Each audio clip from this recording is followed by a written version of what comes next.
Alright, what's up, Dragon Brood? We have gone out and scoured all the content that we could that came out during early access. We visited local stores to find out what's moving, talked to some people online, and we even looked to see what people are testing with right now. It's working. So now we have compiled a list of 10 cards that are overperforming here in the early stages of the release for Ninja Turtles. And we're going to tell you what you're probably okay spending your resources on.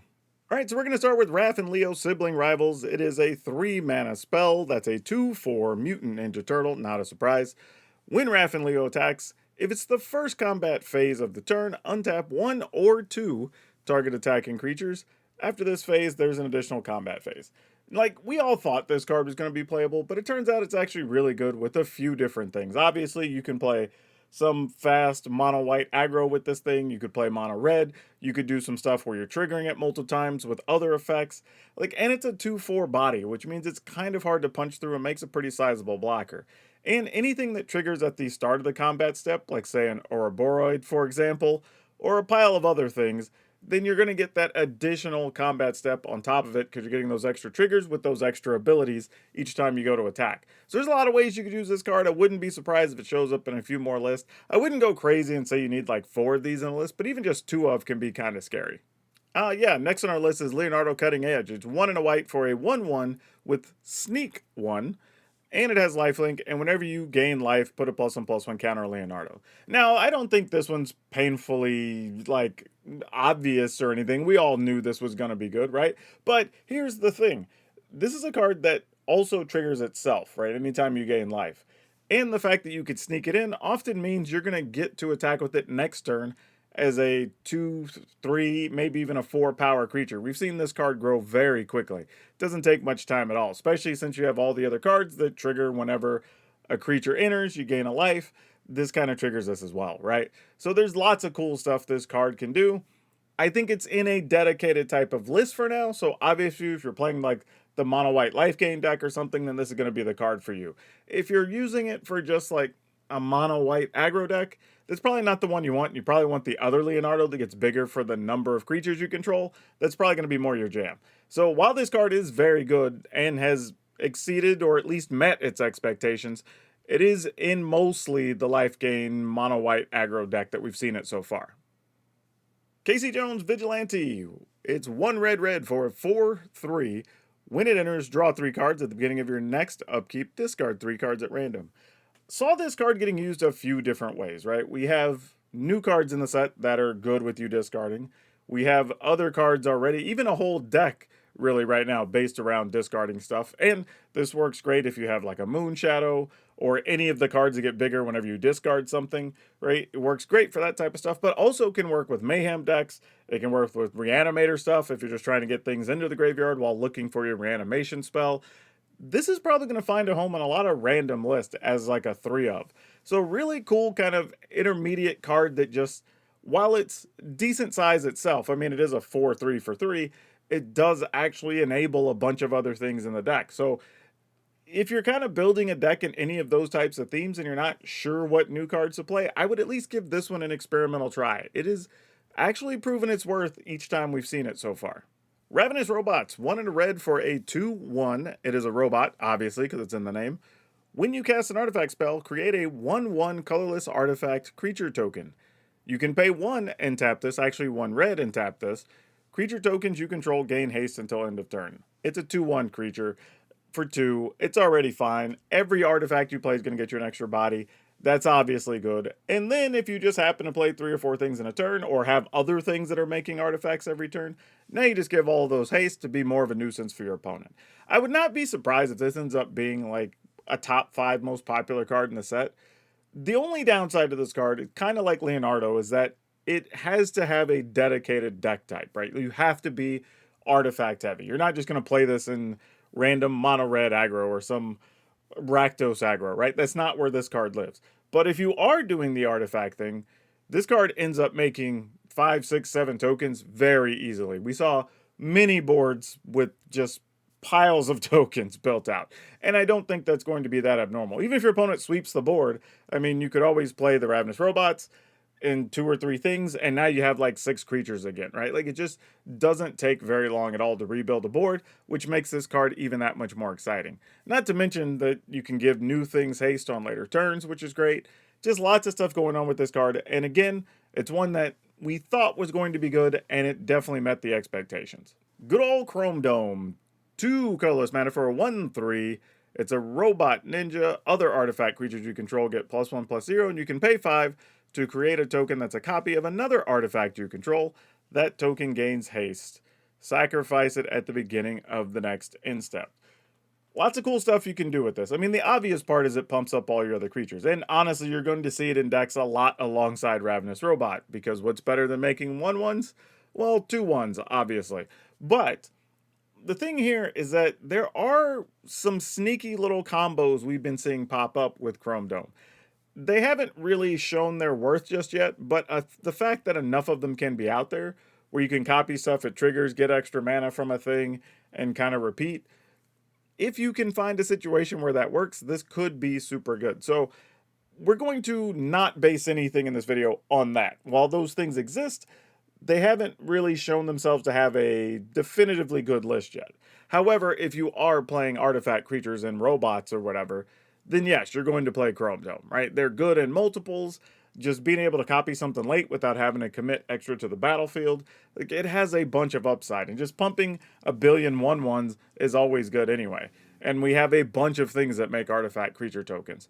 So yeah, I expect this card will see a lot of play, especially early in the season. Improvised Arsenal, 1 in a red. It's an equipment. Equipped creature gets +1/+0 for each artifact you control. 4 in a red, you can copy this. You can pay a red to equip. Yeah, this card's just good. There's not much to say about it. It's basically a newer, possibly better version of cranial plating, I think, depending on how you look at it. But yeah, this card's just good. Cranial plating was great. We kind of got a similar thing here, and it has the ability to copy itself. So if you don't even have anything else to spend mana on, you're just like, great, we'll make another one, and then we'll just put this on another creature. Why not? Yeah, this card overall, fantastic. I expect, again, if you're going to be playing the artifact creature deck, or even just artifacts as a whole, like, this card can do a lot of work without a lot of effort. I mean, all it takes is 3 or 4 other artifacts, and you have like a 7 or 8 power creature, and that's enough to put your opponent in a must-block situation every turn. Another turtle makes our list here with Michelangelo Weirdness to 11. 1 in a green for a 1/1, and when it enters, you create a mutagen token. I almost said mutant token, a mutagen token, which you can pay 1, sacrifice it, it puts a +1/+1 on something.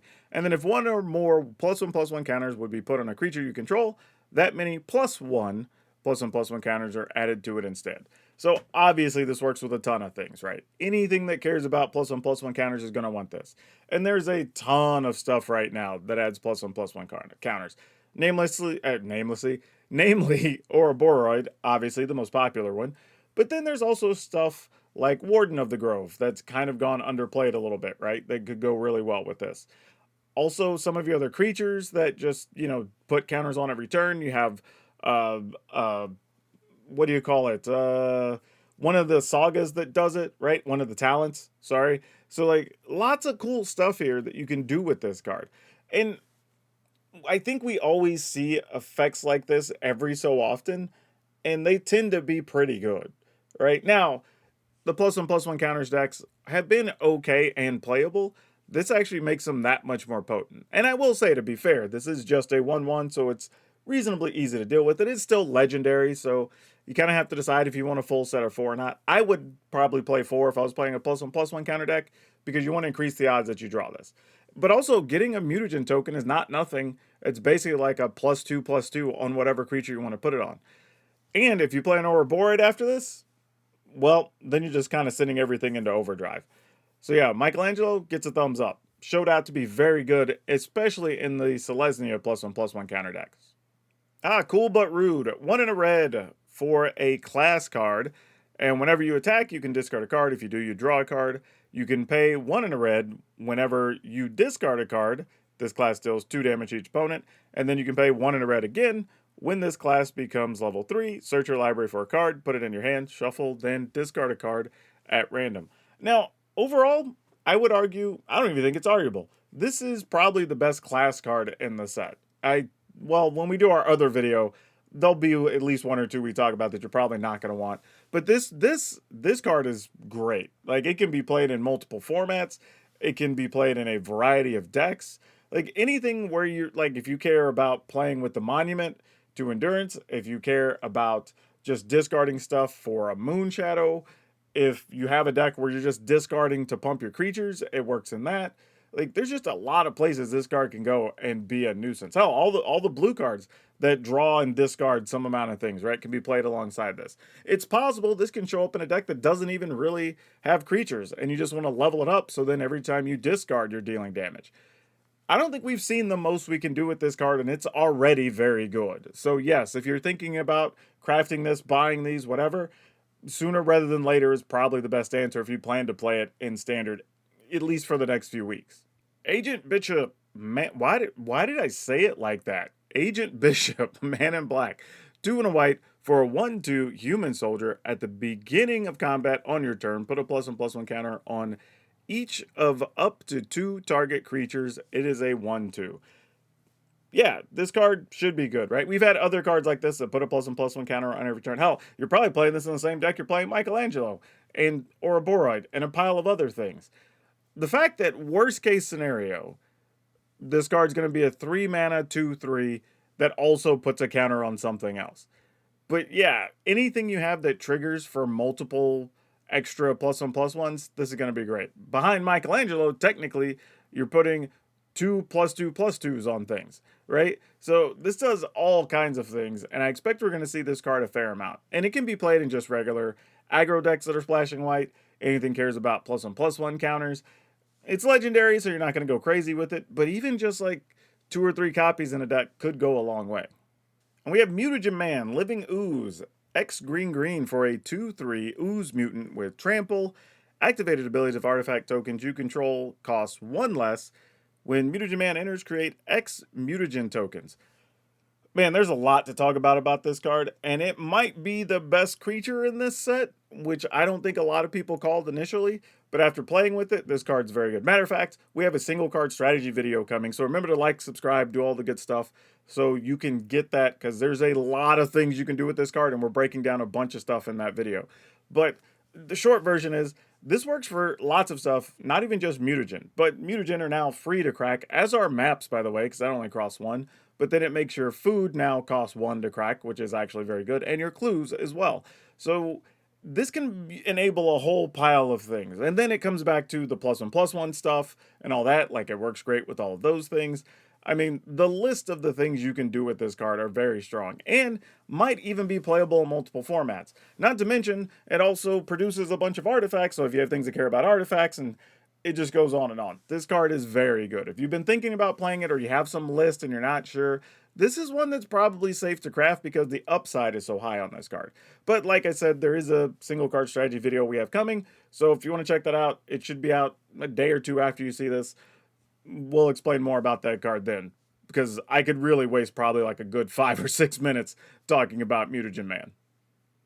But yeah, so far, there were a lot of cards that have proven themselves to be very good that are probably going to become main players in Standard in a whole variety of lists. So you don't want to overlook these. And yeah, just in general, good cards are good. Basically what this breaks down to.